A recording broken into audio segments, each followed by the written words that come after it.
Hey there, guitar fanatics. You know, it's always been a goal for my own playing and for all the students that I work with to just be able to flow anywhere on the fretboard easily and smoothly.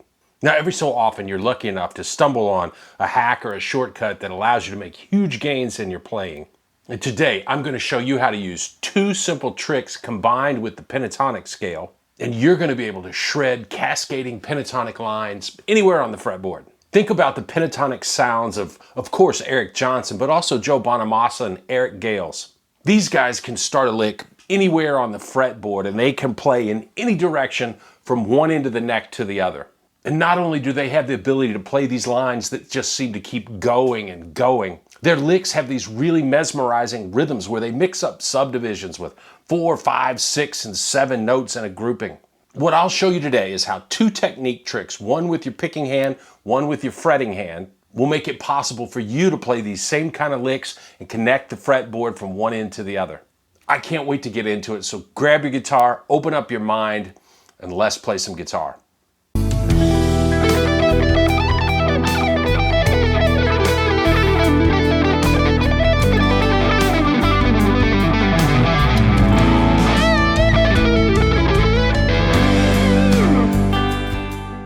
So most guitar players, when we learn pentatonic scales, we learn them as 5 2-note per string patterns that we refer to as boxes. And since we learn and practice these box shapes, it's easy to get stuck playing licks that stay in those boxes.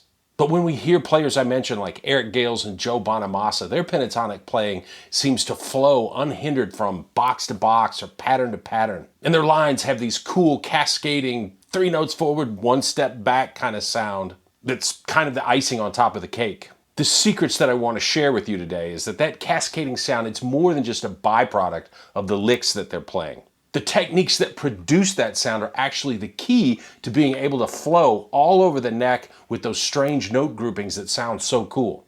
Let's get right into it. We're going to be using E minor pentatonic for our examples today, and we're going to be using combinations of the 5 box patterns that you probably already know. The first thing that we want to get used to doing is moving freely from pattern to pattern. And we can start that by playing on 2 strings at a time. For instance, if we started E minor pattern 1 at the 12th fret, I could play the notes at fret 12 and 15 on the B and E strings, then slide up to fret 17 on the high E and descend frets 17 and 15 on the E and B strings. So that's the very first step to get used to moving between the box patterns. Now we could do this on the E and B strings all the way up the neck.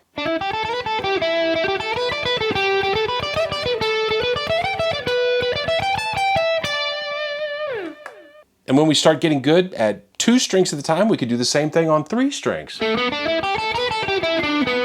Or 4 strings. And of course, eventually we'll end up playing across all 6 strings. But I actually think playing on 2, 3, or 4 strings is more beneficial for 2 reasons. I think it's actually easier to memorize a pattern that goes all the way across the fretboard. It's a lot harder to start at 2 strings at some random place in the pattern and move up and down the strings from there. Also, so many of the licks that we hear from the great players that we love live on 2, 3, 4 strings at a time. You don't have to blaze all the way across the fretboard. So this stuff is cool, but it's pretty standard and normal to practice this way. And that's not what I promised you, so let's shake things up with those 2 stupid tricks. Let's go back up to the 12th fret in that E minor pentatonic pattern number 1. We're going to play the notes at the 12th and 15th frets of the E and B strings like we did before. And we're going to slide into the E minor pattern 2 at fret 17 and get ready to turn the lick around and descend. But I want you to note that when we shifted positions, we slid up between 2 notes that are separated by a whole step or 2 frets. Pentatonic scales don't have any half steps or notes separated by just 1 fret. So when we shift between patterns, we want to look for notes a whole step apart to make that shift easier. Now that's stupid trick number 1. Stupid trick number 2 comes next. We just used alternate picking on those first 4 notes. Down, up, down, up. And then we shift and we play fret 17 and 15 of the E and B strings. We would use alternating picking also. So down, up, But we're going to add a fifth note at the 17th fret of the G string, and that's a B note. And to play that B note, we're going to use the same upstroke that we just used on the 15th fret of the B string.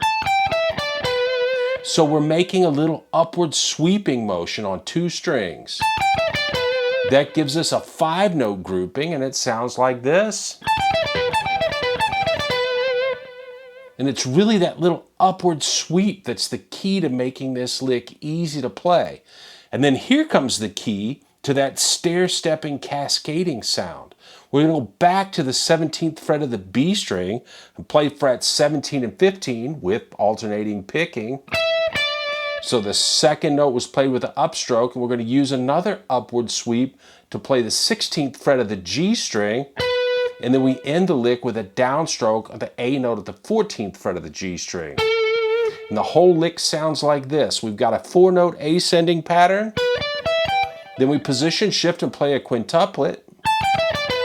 And then we, what I call, backtrack and play another 4-note pattern.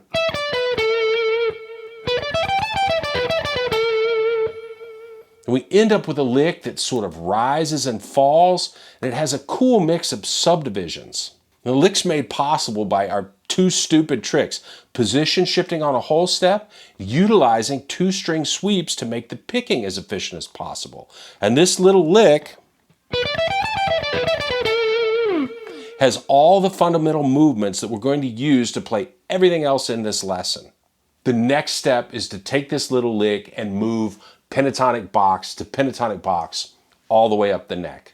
Let's drop down and start the lick in pattern 2 of E minor pentatonic at the 3rd fret. We can start it at pattern 3 of the 5th fret. Pattern 4 at the 7th fret. And then pattern 5 at the 10th fret. We were obviously starting at a pattern, sliding into the next pattern. Now we just applied our little starter lick to all 5 boxes of E minor pentatonic. And we're going to keep building this lick out until we're moving all the way across and up and down the fretboard. Let's keep going. For the next variation, we're going to change the first half of the lick to include notes on the G string, and that gives us the opportunity to add a backtrack, as I call it, or that stair-stepping sound to that first part of the lick. So we go back to pattern 1 at fret 12. We're going to play frets 12 and 14 on the G string, frets 12 and 15 on the B string, and then we're going to make our upward sweep to play fret 14 of the G string again. And then we're going to play frets 12 and 15 on both the B and E strings. And in my head, I'm perceiving that as a grouping of 5 notes followed by a grouping of 4. And if we shift up into our pattern 2 and play the same second half of the lick that we did in the first lick, you'll also notice that that's a grouping of 5 followed by a grouping of 4. That's a pretty cool sound. I'm going to play through the pentatonic patterns all the way up the neck over a backing track. I want you to hear how these ideas sound with some musical context. Here we go.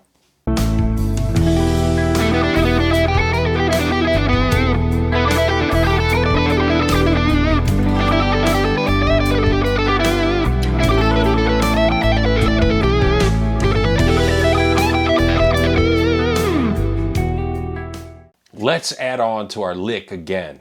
So the first half of the lick, we're going to start out the same way with our grouping of 5 notes. I'm up at the 12th fret, E minor pentatonic pattern 1 again. But on the second note grouping, we're going to add our backtrack and turn that into a grouping of 5 also. I backtracked from the G at the 15th fret of the high E to the D at the 15th fret of the B string. So now we have this. And to get into our position shift, we now have to play 2 notes on the high E string. We're going to shift up and play a grouping of 5.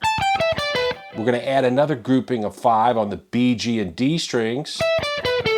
And finish things off with a grouping of 4 played on the G and D strings. Let's go through that again slowly and revisit the picking. Our first grouping of 5, we've got down, up, sweep. Second grouping of 5, same thing. The two notes before the position shift is strict alternate picking, down, up. We shift in our grouping of 5 descending. We've got down, up, sweep. Second grouping of 5, we've also got down, up, sweep. In our grouping of 4, we've got down, up, sweep, and down. Okay, let me run that through all the patterns up the neck, over the backing track. Have a listen.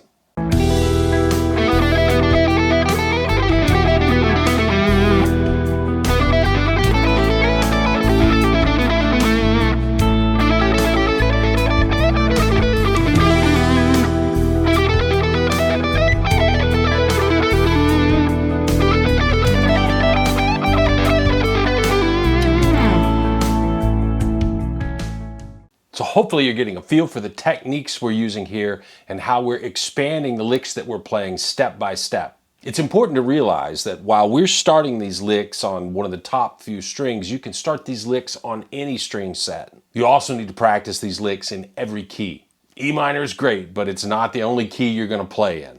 Okay, what do you say we play a lick that spans 3 pentatonic patterns? Let's go back to that familiar E minor pattern 1 at the 12th fret. We're going to play our 5-note pattern starting at the G note at the 12th fret of the G string. And I think of that as 4 notes ascending in a backtrack. And as we start into the second 5-note pattern, we want to look for a whole step where we can slide upward into the next pattern. Well, we're going to get it pretty soon here as we can slide from the D at fret 15 of the B string to the E at fret 17. And now we're into E minor pentatonic pattern 2, and we'll ascend up to the A at the fret 17 of the high E. So there's another 5-note grouping where we just ascended through all 5 notes. And now to get into E minor pentatonic pattern number 3, we're going to shift up to the B at fret 19, and we're going to play through our now familiar 5 descending notes, backtracking to the B string and descending 4 more.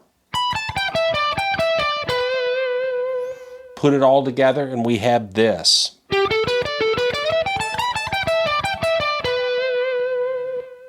We'd obviously then want to apply that pattern to the whole neck. I'm going to do that for you now over our backing track. Check it out.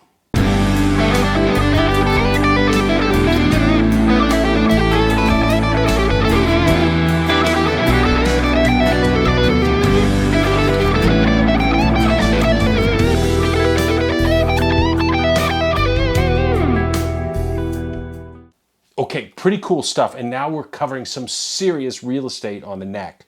You may have noticed, however, that all the licks that we're playing, they're predominantly ascending. Yes, they kind of go forward and back with that cascading thing, but as we move from position to position, we've been ascending. Do our techniques work if we want to play a descending lick? Of course they do. We're just going to have to focus on finding a shift point with the index finger on our fretting hand. Let's head back to that E minor pattern 1 at fret 12. This time we're going to get things going by playing 3 notes on the high E string at frets 17, 15, and 12. And we're going to finish this first 5-note pattern by playing frets 15 and 12 on the B string.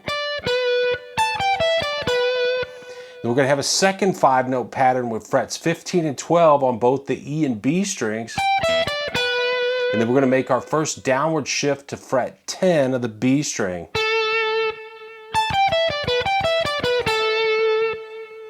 Important point here, I played the last note of the first pattern and the first note of the second pattern with a downward sweep.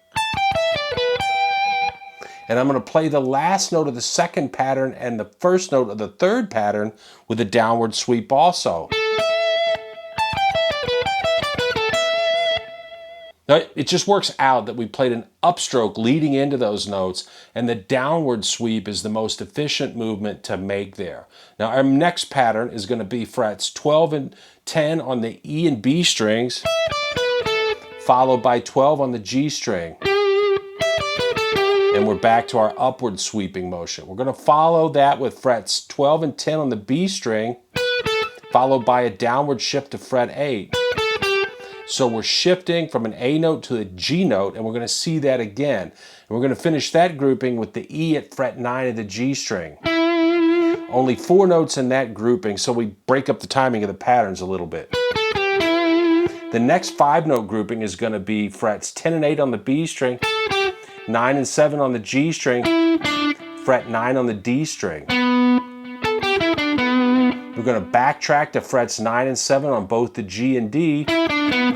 And the 5th note of that grouping is going to be a slide from fret 7 to fret 5 of the D string. And so another A to G note slide. We're going to play another 4-note grouping with frets 9, 7, and 5 on the D string, followed by fret 7 on the A string, and then a 5-note grouping with fret 7 and 5 on the D and A strings, followed by fret 7 of the low E, and one last 5-note grouping by playing frets 7 and 5 of the A and the low E, and followed that with a slide to fret 5 to fret 3 on the low E string, so another slide from an A note to a G note. And then we can hit the open E, and maybe follow that up by bending the D at the 15th fret of the B string up to E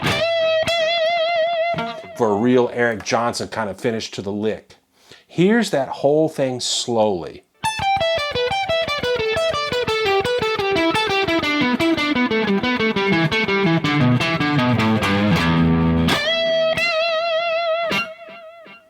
And let me fire up that backing track one last time so you can hear it within the context of some music. Here we go.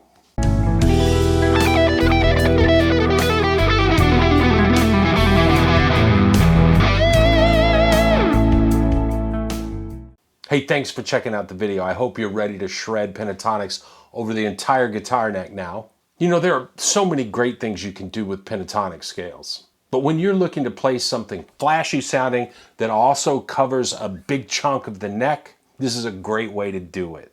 So work hard, play hard, have fun playing that guitar, never stop learning, and I'll see you soon.